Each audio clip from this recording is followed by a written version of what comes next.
Hey, what's up, guys? Matty D here. Hope you caught that game on Sunday against the Steelers. Great game. Are the Broncos for real? 2 weeks in a row? Let's just jump right into it.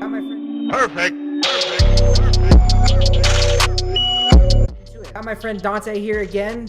Another video. Second week in a row. And, dude, 2 weeks in a row. The Broncos are actually winning games. And, I mean, this week we won by 7 points. It wasn't just a field goal. I mean, the Broncos for real? They're for real. They're absolutely for real. It should have been more than 7 points, really, if you think about it. Yeah, definitely more than. Let's just start off right to it. I'm gonna go to the page real quick. So if you look here, just quick box scores. You got Case Keenum, 197 yards. Again, what's going on there? It's not a lot, but Case was good. Case didn't have an interception, so that's always good. What's going on? Well, big props to Case because I think he's kind of coming into his own. That's 3 straight games where he's got no turnovers. So, wait, how many? 3 straight games going back to Houston. No picks, no fumbles. So he's coming into his own. We're seeing Vikings Case, if you want to call it that. Yeah. Pump the brakes a little bit there, okay? O-line's playing good. That's always a positive. Gotta go to my boy, Philip Lindsay, okay? We go to his stats real quick. 14 carries, 110 yards, and 1 touch. Dude is playing just unreal right now. Rookie of the year. Again, I said it last video. Rookie of the year. I don't care what people say about Saquon. He's doing this with 1 less game under his belt because, I mean, he did technically play that game, but he got kicked out. Yeah, I still don't know if I believe that, but I mean, dude, my thing is are we using him enough? I think that we're using him enough. His production has been great, and the thing is, he's a small back, so you don't want to use him too much. You don't want to wear him down. Yeah, he's a $190, but still, you got to keep him fresh, especially with having another running back. You drafted Royce Freeman. That's another thing going towards Philip Lindsay for Rookie of the Year. That's an undrafted free agent rookie putting up these numbers. So again, like you said, Saquon was expected to do this. Nobody expected Philip Lindsay to come out like this. Well, and see, like, if we go to the receiving stats, of course, Emmanuel, always great game. He actually should have had more yards. Keenum, he did miss 1 throw. Just 1 throw. That's not bad, Keenum. Especially, that's a lot better than kind of the credit I gave you last week. I mean, you deserve it, though. But he didn't have a reception.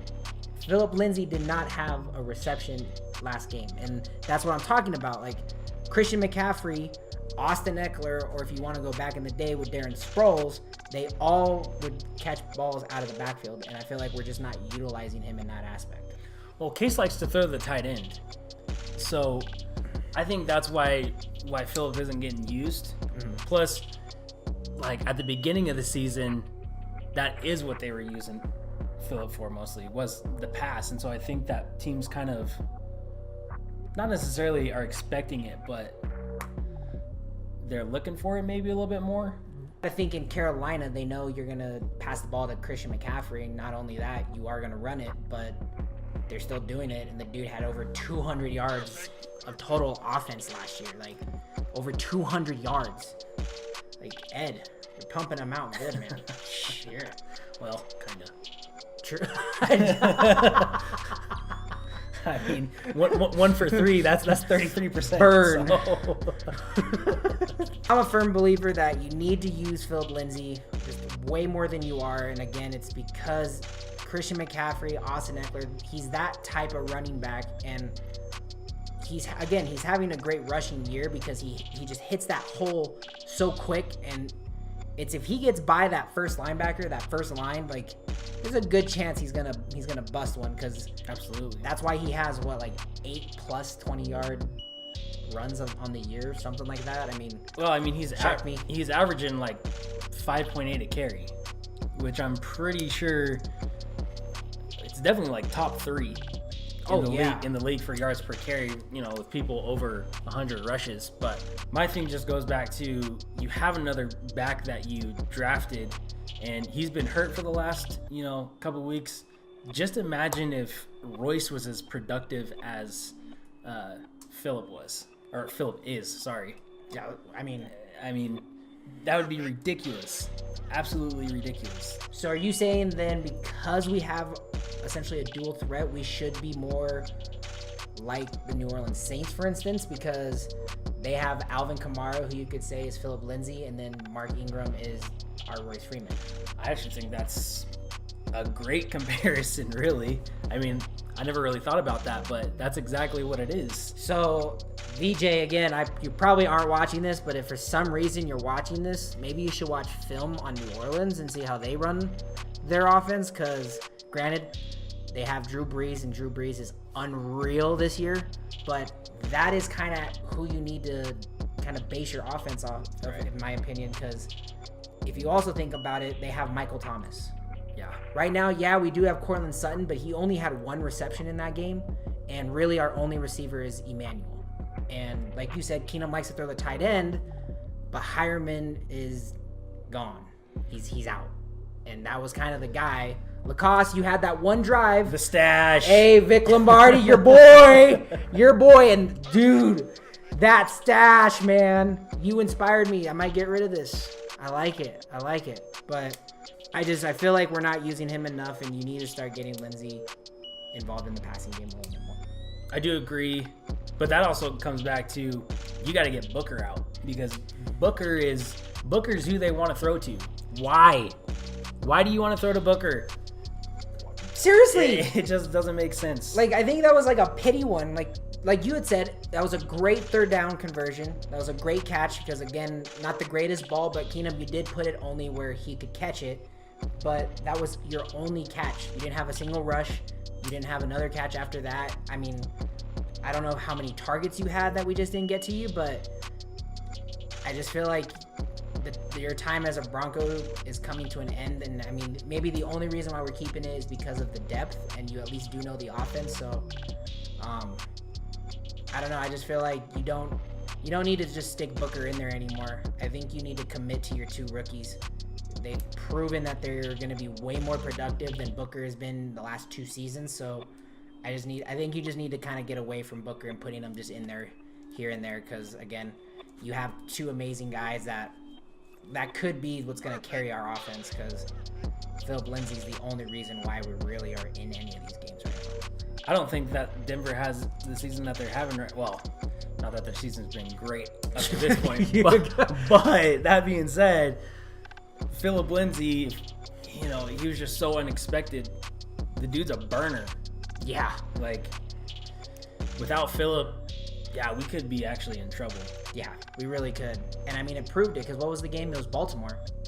The game that he got kicked out, and our offense was just stagnant. I mean, granted, that was beginning of the season. Our offense was stagnant regardless, but you could tell that we were missing that extra element that he brings, because we just didn't have the speed to get to the outside.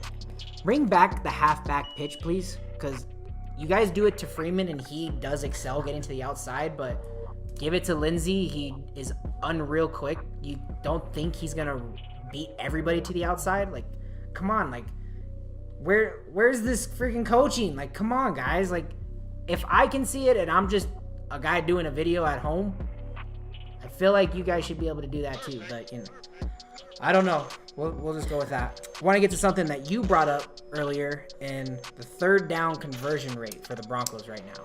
3 of 11. 3 of 11. That's terrible.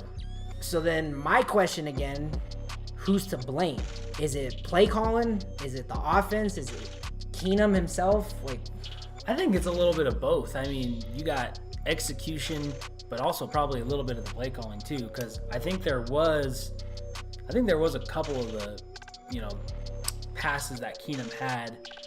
Was the one to Emmanuel where he overthrew him? Was that a third down? Oh, I don't know. So say, check us on that. Like, but leave a comment. Let us know. Like, I think it's both. I think it's both execution and play calling. Play calling has been better.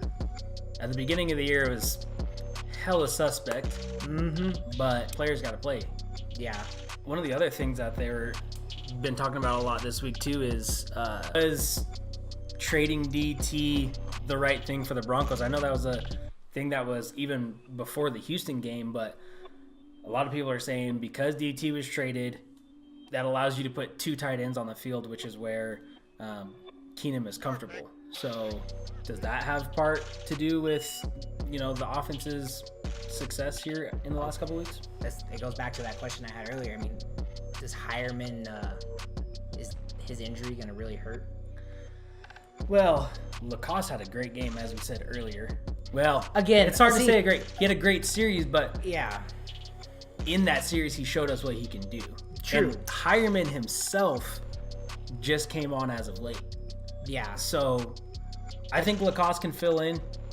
Brian Parker has to step into that second tight end role. I don't really know much about him. He's a big body, 6'4", like 265.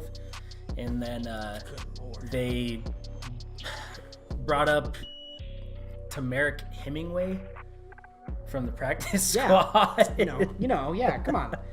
Tamarick Hemingway. Don't you guys know him? Come on. Show the sport. And again, another big body, 6'5", like 260 something. So I think that Lacoste has what it takes to be our number 1 guy, but it's really unknown with the other 2. So gotcha. It's kind of up to them, I guess. Hey, Lacoste, just keep that stash, bro. You got that stash, we're gonna win. That stash is intimidating.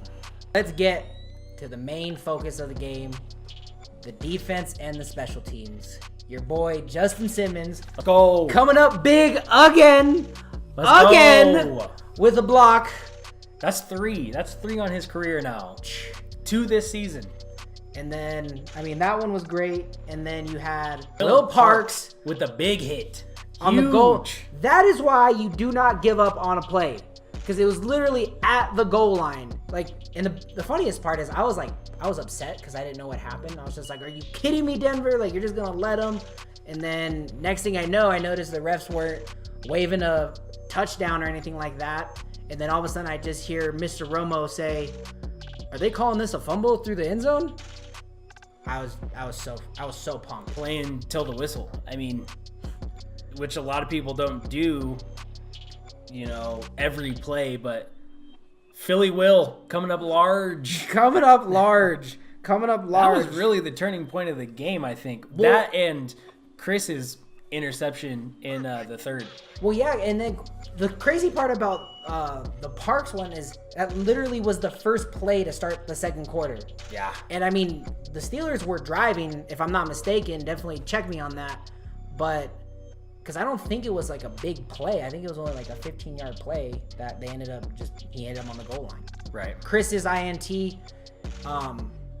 great pick, because if I'm not mistaken, he looked up and the ball was right here, and then he just grabbed it.